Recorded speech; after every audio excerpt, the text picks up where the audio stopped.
Hey guys and gals, if we have any gals around, welcome to another exciting episode of the Stash Report from the Stash Project. Today is October the 2nd, 2015, and we are officially in the fourth quarter of the year. We're still waiting on the fourth quarter release flyer from Revell, so I can tell you what's supposed to be coming out for the rest of the year. Kind of wondering if there is going to be one, to be honest with you.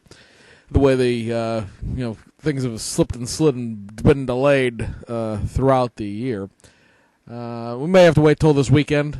This weekend will be the NNL in Toledo, the main NNL, the original NNL. And usually Revell puts in a appearance about 10 minutes before the doors close. I don't know why they make the trip, because they always show up at the last minute. And we may find out what the fourth quarter releases are at that time.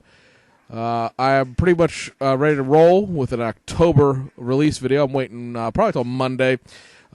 Give round two a chance to finalize anything that they have coming out, because the list I have of what was supposed to come out this month versus what they've shown as being released are wildly different and only about a third as much. So we'll hang on to that for a while.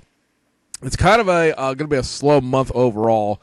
There are no Aoshima repops. There are a few new kits that we're waiting for that are supposed to come out this month. There's only 2 Revell kits. As it stands right now, there's 3 round 2 kits with maybe 1, 2, 3, 4, maybe 4 more on top of that were supposed to come out for October, but as of yet are not listed anywhere on Round 2's official distributor's website. And we have some Hasegawa stuff and some Fujimi stuff. So anyway, that's a separate video. What we have to talk about today will be what kits came out here at the end of September, because nothing actually showed up this morning for the first Friday of October. There was one kit released yesterday. And then we have your pending decals for Studio 27 for the month of October. And of course, we have all of the promised photo coverage from the All Japan Model and Hobby Show that we were talking about. That just took place this last weekend, and so we have a whole bunch of pictures from that. I guess we'll start at Studio 27, because, we will. There's one carbon fiber set that is of interest to regular scale modelers. The carbon fiber sets for the last several months have been 120 scale F1 cars. They're going to be doing a carbon fiber set. As it stands right now, it just says Nissan Skyline R32 GTR. Now, I assume this will be for the Tamiya kit. And the question I have as of right now, and we're trying to get an answer to it, is whether this will be designed to go with the Nismo Street Custom that just came out, that new, not new, but that slightly modified tooling of the original R32 kit, or if this is designed to go into their Type A, Type N race car kits that they also did at the same time back in the early 90s. Either or. I think it would be kind of neat to have a very light, say $10 or $15 carbon fiber decal set to give you a little carbon fiber accessories for the street Nismo custom car. If it's a full-on race car, well, we'll go grab one of those. They're still in production. They're reasonably cheap to find. And unlike the GT3 cars and other things, I don't have an attachment to the racing series, so I could just, if I really wanted to have the carbon fiber decal experience for that car, I could go grab one real quick.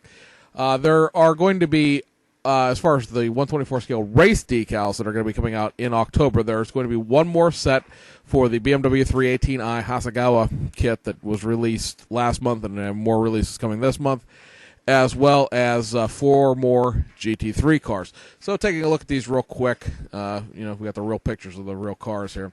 This is the 318i kit or 318i, I should say, decal set for the month of October. This is the Warsteiner British Touring Car Championship. You can put either the number 6, which you see here, or the number 22. The 2 cars are identical, number-wise. The only difference will be who drives them.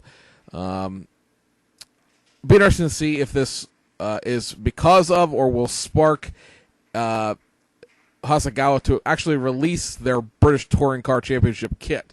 They did one of the FINA sponsored, I think it was a number 2 car that actually won the British Touring Car Championship in 1994. If you pay any attention at all to the 318s we've been talking about, the 318s from the Japanese Touring Car Championship have a wing a spoiler, and the British touring cars do not. Well, obviously, it's a very simple fix. You just don't put the wing on the model kit, but I think they made a British touring car championship-specific version, or at least they advertised one as that back in the day. The GT3 cars for this month are 3 BMWs and a Mercedes. This is the Mercedes. I think it's one of the better-looking Mercedes we're going to see, other than, well, there's actually, yeah, there is one more BMW, one more Mercedes that I know is coming out, but I don't know release dates. We're not going to talk about that. This is the sister car to the number 99 RAL Racing Monza car that Racing 43 decals did. This is the number 98, the sister car. This is a Stanza sponsored. I think it's probably one of the better looking cars that RAL has ever put out. It'd be interesting to see how this decal set is actually going to flesh out as far as like the gradation of that color on the door. I'm guessing maybe we're going to have a decal for the door, and then you're going to have to paint the back of the car flat or matte black. That's what it looks like, which will involve like a tritone color more than likely, because I seriously doubt they're going to give you an entire back fender decal. And even if they did, I don't know that I'd even want to attempt to try to put that on there, because it's going to be a disaster of proportions trying to get over all those compound corners. But the car is like white, and it sort of gradiates from white to black in that sort of gray bluish transition on the sides. So it'll be interesting to see what decals you get exactly there. Probably got to paint the car white and black, and there's going to be some decals in the middle. The 3 BMWs are the H2 car, number 12. I'm trying to think of what team this is. It's just slipped my mind. TDS Racing. The number 30. Again, I'm losing my mind with that. I should have wrote this stuff down. But this is also a very neat decal scheme. This is a little less intense as far as what the graphics are probably going to require, as they're not really on the front and the hood that much as they are on the door. And the door panels on the BMW kits are relatively flat. I believe all of these...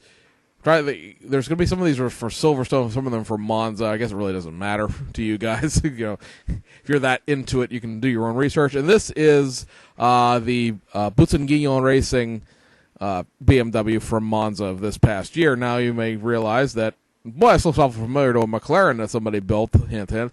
Yeah, so Button-Guillon has changed to BMWs for 2015. Interesting to see what they go with next year when all of the cars change, because the Z4 will be being phased out for the M6 in the GT3 series. So, guys, there's your decals. So, some interesting things there. I mean, I you know me, I buy all the GT3 decals I can get my hands on. There are going to probably be several GT3 decals, as well as one Chevy Cruze set coming out of Racing 43. Once I get a chance to talk to Diego and firm up what's coming out when, we'll let you know.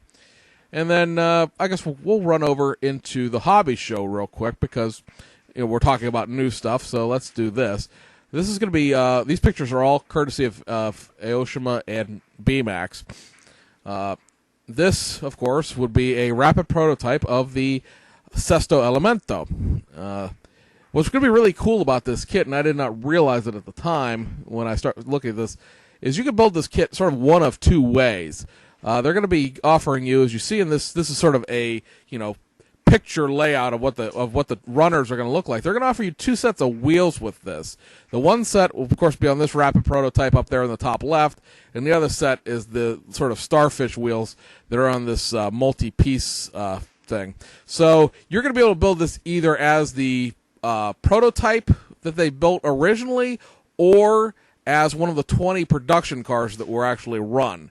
So it's kind of there's a couple of little differences between the two. Nothing really major. You notice there's a couple of different up there beside the interior bucket. There's a couple of different trees for I believe that's glass and tail lights. It's a few very, very minor differences between the production car and the prototype. But you will be able to build whatever your choice is. And here's the other half of the parts layout. You do see that the kit is going to sort of build the way the rapid prototype shows. You can be able to take the front and the back half off of the car And it does have a full detail engine. It is a brand new engine because the Sesto Elemento is based on the Gallardo, and Aoshima does not have one of those in their catalog. They've only got the Aventador, the Countach, and the Murcielago at the moment. So moving on down the list of other kits that we talked about in that preview video, but now we're getting pictures of. This is the Subaru Sambar little fire truck. I guess it comes with a little separate ladder, so that's a cool little touch there. Obviously, everything in red is the existing kit, and everything in gray is going to be what the new parts are. So that's cool little sort of brush truck, chemical pumper, trash fire truck. It'll be neat. I have two of these kits we're going to talk about here on order, and that's the Sesto Elemento and this little number here. I just think it's just a cool little conversation piece. This is going to be the next version of the Toyota Corolla tooling. Sorry, this is the best shot that they gave us. This is the police car version of the Type 4 FD3S RX-7 kit that just came out a few months ago. This is the Impulse SEMA early edition to go with the late version that just came out a couple months ago. This is the I'm trying to remember what we called this thing originally. Got to go back a couple pages here. This is the K-Brake Crown. I believe this is the Crown Athlete version of the Hyper Zero Custom Volume 2. And holy Moses, is that painted some garish colors. Am I right? It was Pepto-Bismol pink with I don't know, lime green or bright fluorescent yellow wheels and white lips on the wheels. Whew, I don't know if the real car looks like that or not, but that is a whole mess of just not appealing to me. And then, of course, you have the two Liberty Walk kits that are going to be coming out. The race car inspired version, and this being the C210, or I should say C10 four-door Skyline 2015. This is going to be their updated version of this car that they had built in the past and they had released in the past. And then we're on to B-Max. Oh, wait, hang on. One more Aoshima picture. These are the RX-7 and the R32 GTR kits that we talked about for the initial D series. A lot of people have been really, at least if you're a fan of the anime, have really, really wanted these kits. And I don't know how well this is going to show up to you guys, even if you put the thing in full screen. But beside the built test shots, there are two little charts there showing you what the parts are. And like I said, I don't know how well this is going to show up to you guys so you can see it, but I'm going to tell you what it is. On the top is the RX-7, the FC3S RX-7, and what the new parts are going to be. It's going to have a new set of wheels, it's going to have a roll cage for the interior, and it's going to have that large wing for the large spoiler back there. In addition to that, it's also going to have a new front bumper, like a new, I don't know if it's actually a new intercooler or if it's just new mesh for the new bumper, and then it's going to have a brand new hood attached to it. The R32, not quite as complicated. It's getting a new mesh for the lower intake, a new set of driving lights for the bottom of the front grille, or maybe it just might be a new set of headlights altogether. It's kind of hard to tell because they don't have the whole car there. They just have the part. And then it's going to get new rear brakes, probably discs. I don't know what's on the actual kit itself as it comes now. New wheels, which I think these are actually the same set of wheels for both, or they're very similar six-spoke wheels. I should say, nope, the RX-7 has six spokes, the GTR has five. So a new set of wheels for the GTR, as well as more or less the similar type of roll cage, and also it gets that large rear spoiler as well. So, a few new parts added to it to make the exact copies of the comic book. Well, or, as real-life exact copies you can make, because obviously it's a comic book, so it could... you're just going from drawings, and you can sort of get a little leeway with that, I suppose. Okay, on to B-Max. This, guys, is the Nissan 1982 Safari car. I can't know what the exact designation on the car number is. Let me go back a couple pages, because we have this written down from earlier. It's the 240 RS for the 83 New Zealand Rally. Obviously, the back is a rapid prototype. The front is a very, very early test shot that somebody looks like they took. If anybody remembers this from being sold in Scale Auto Enthusiast, back when it still had the Enthusiast attached to the name, they used to sell these hobby knives that you plugged into the wall and essentially turned your model kit into liquefied styrene butter. It was essentially useless for cutting, but you could make a giant mess. And that's what it looks like they did, was cut the roof off with one of those things so they could expose the interior for the display. For the F1 guys who are interested in this, here's the you may recall that they just put out the MP42 McLaren. That was the 1982 British, or 1984, excuse me, British Grand Prix. This is going to be the MP42B. I don't know my McLaren F1 cars enough to know why that's significant or whether anybody should care, but obviously it's got some new parts there, probably wheels and side skirts and stuff like that. And then we go into the kits that are closest to being actually released, and those are the EF3 Civic Group A Racer and the TA64 Celica 1985 Safari Rally. So we'll start with the Celica.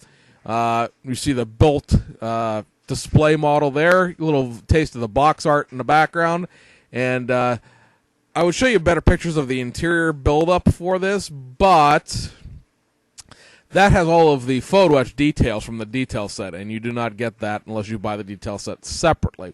So we'll take a look at the overall parts layout. So this kit is tooled. It's, the decals are drawn. Excuse me, guys. I don't know if you get that little fret of photo etch up there in the top right or not, but this is what the kit's going to end up looking like as far as the parts layout. It is a curbside. BMAX's kits are curbsides. So I know some people have problems with that, but it is what it is. And a lot of people have said, well, there's no hood and the hood's separate and stuff like that. You guys got to understand how Asian manufacturers tool things. If they want to change this kit to a different year or change it to a night racing version or something else like that requires light pods on the hood or stuff like that, it's very easy to tool the hood separately and then go back in and add a new hood to the kit or new bumpers to the kit or whatever the case may be in order to make another version of it rather than tool a whole new body. That's something probably the U.S. kit manufacturers could take a lesson from in a lot of cases, actually, because you see these big gaps between, say, when the 57 Chevy and the 57 Chevy convertible came out. That was almost a 20-year gap in those kits. And then, of course, like I said, the EF3 Civic. I don't know if I really want, I'm not that much into the Group A, Group N, racing. I mentioned that with the GTR and the carbon fiber, whether or not the decals are for the race car or for the street car.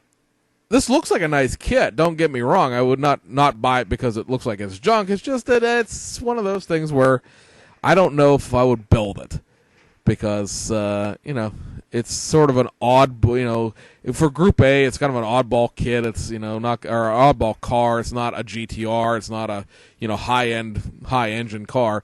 But again, it looks good. And right here, it's going to be your photo layout or layout of the trees. Again, the hood is separate, and there actually does look like there's some part of an interior compartment there, which makes you wonder if maybe they won't consider putting an engine in it at some point down the road. But as of right now, it's a curbside. And then, again, it's constructed the way it is because that basic body probably would cover a couple of different generations of Civics by slapping front and rear bumpers onto it. Or they can at least change up what it is by slapping the front and rear bumpers on it. They did show, again, the BMW E30 318 prototype, but it was still just a rapid prototype, and we've already shown that once, so we didn't bother to, drag it out again, because you've seen it once, you've seen the same, it's the exact same thing. And that'll bring us up to kit releases here, just a few things this week. On the domestic side of things, this is a kit from a couple of months ago. It was supposed to come out, and I really honestly don't think anybody gives two hoots and a holler about it, but we cover everything, and so we'll give it its courtesy little shake here. I'm trying to figure out what month this is supposed to come out, and I can't even find it anymore. It must be newer than that. Dun, dun, dun, dun, dun, dun. I need to play the Girl from Ipanema in the background. Am I right? Dun, dun, dun, dun, dun, dun. I'm looking in pages here, and I do not see it unless it's even... I know I wrote it down. I know we talked about it because of how ridiculous it was. I just don't see it anywhere in my little thing of notes anywhere. Nope, I don't. I just don't see it. It was supposed to come out. It was supposed to come out a couple of months ago, and it didn't. What? At any rate, regardless of when it was supposed to be here, it's flopped onto the scene at the moment here. And what this is nothing more than another version of the Snap-Tight Chevy Impala SS Car Tomorrow. And this has a Batman tie-in. This is, I don't know how in the world DC Comics licensed this pile of crap, but they did, and of course people will go out and buy it just for the Batman thing, and that's probably where Round 2's banking on this being there, this and selling it to kids, because these kits, if you never had the opportunity to build one, you can certainly do yourself a favor by avoiding that experience. They are very much toys in every single aspect. There's nothing about this as a model kit. It is very much a toy. It's very much in the vague sort of build and play aspect. It's a lousy version of the NASCAR kit anyway. And as you see here, it's not supposed to be painted. You're just gonna paint. You're just gonna assemble the whole thing gray, like it's molded. It's a bunch of vinyl stickers for the outside. So, but hey, you know what? We gotta cover everything, and there it is. Hasegawa has reissued. This is actually an October reissue, so it comes out yesterday. It came out yesterday and comes out before we run our October video. Just a shelf stuffer reissue of the Toyota 2000 GT. It's an excellent little kit in and of itself. It has just, I don't think it's actually been out of production, but it's been they've been back ordered for a while, and they've just had to run another run to fill orders. Again, if you're interested in this car, it's probably the best version out there, instead of trying to de-dick around with the old MPC version or find the old Aerofix version. Over at Aoshima, if we can get the picture to change, please. There we go. Reissue of the Initial D Toyota A86 Truno in the Volume 37 Comics version. This is the kit we always talk about, that if you ever wanted to build a Truno in any specification, even if you don't want to do the Initial D comic book thing, this is the one to get, because it has all of the parts from every version of this kit, as far as all of the engine upgrades, all of the exhaust upgrades, has a couple different cylinder heads, a couple different exhaust options, has a full roll cage, racing seats, racing steering wheel. It has everything from all three of the Initial D Trunos. So even if you didn't want to build it as the Initial D Truno, but you're interested in the car, this, again, like I said, it's $24 kit, I think, $24, $26, somewhere in there. And it's, like I said, if you ever wanted to build the JDM version of the Corolla, basically what this is, this is the kit for you. And then we have three kits from Fujimi that have come out, and this will take care of pretty much, guys, with these three kits, this will take care of all of the releases for September. So everything came out on time this month. This is the Suzuki Alto Twin Cam. Can be done also as the Suzuki Alto Turbo and the Suzuki Alto Works. The Suzuki Alto Works adds all of the aero panels that we've talked about a couple weeks ago when we talked about this, and the Lisa and the Mira coming out. And that they all have sort of an aero package version that'll have but you have to glue those parts on. The kit itself is a Snap-Tight kit. Again, it's just one of those interesting little conversation pieces. Little $40 piece Snap-Tight kit. The kit itself is actually running $12.99 with the exchange rate right now. So if you wanted to grab one, hey, it's cheaper than a 40% off Hobby Lobby coupon. Another great discount priced kit here is the $17 Ferrari GTO. Of course, this is the homogenization version of the 288 or the 308. I can't remember right now. It's 308. This is the Enthusiast Series kit, guys. This is the 250 part 1980s Enthusiast kit, just slapped in a regular real sports Ferrari red box.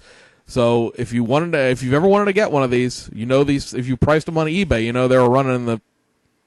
My fryer just made the oddest short little buzzer there. I don't know if you guys heard it, but I heard it, and it was enough to make me stop and look at it. But at any rate, this thing is, like I said, running about $17, which is less than this kit cost new when it was originally made. They were running about $28 back in the day. Fujimi does not charge you a higher price for reissues. Isn't that a novel idea? And so if you've ever had any interest in this kit, like I said, if you price them on eBay, they're going for about $45. And now there was never a collector's market for it because there were too many of them floating around, but the sort of elevated price market that's out there has collapsed, thankfully. And lastly is the 2015 Super GT, the Mercedes-Benz SLS AMG GT3 as run by the Good Smile Racing guys over there with the new Hatsune Miku graphics package. Got a whole new young lady on the box cover here. It's almost like the race car secondary, is it not? It's a teeny little thing down there in the bottom left. But this young lady will be on the hood of your car when you build it, and it's a new graphics package for this year, as well as anybody who's followed the Good Smile Racing team knows that from 2011 to 2014, they had run nothing but BMW Z4s, and so they've moved to Mercedes-Benz for the 2015 season. Would not be surprised if not the end of the year, beginning of next year, we see a few more of these SLSs in the Good Smile Racing series, because as we've talked about when we announced this kit back in what would have been, I guess, August, Fujimi sponsors Good Smile Racing, at least in an associate sponsorship sort of way. So that's why there are so many of them. And guys and gals, I believe that would be that. So got a couple, we'll actually have several videos coming out over the next couple of days. We'll have the October compilation video. We'll have our intro video for the cancer awareness build. We'll have our intro video for the Tamiya, that 70s Tamiya build. And so there'll be much going on here. For anybody who's following the BMW build, the decals from that, I don't know if it was a bad batch of decals or just a lousy set of application, but haven't scrapped the project. We're still working on it. Got the interior sort of fleshed out here. It looks like crap because it's on this low-def camera, but this is pretty much done now. We'll start installing the roll caging and stuff like that, and we started roughing in the exhaust and the tranny on the floor pan. And process continues. However, we are stripping the decals and the paint off of it because of all the problems we had with the decals. It just was not a situation that I was happy with, and I just couldn't tolerate it. I'm going to reacquire the decal set, and I have plenty of spares because I only really used about 3 or 4 decals off of it, but enough that I have to go get new ones. And this time around, we're going to paint several of the large areas of the body that have to be the sort of limey green color, the roof and the front, and not even try to deal with the decals. We'll go for the stripes and everything else like that. And like I said, we'll have plenty of backups because we'll have 2 whole sets of stripes. So it'll be pushbacks down the road, and we're going to do something else with the BMW itself.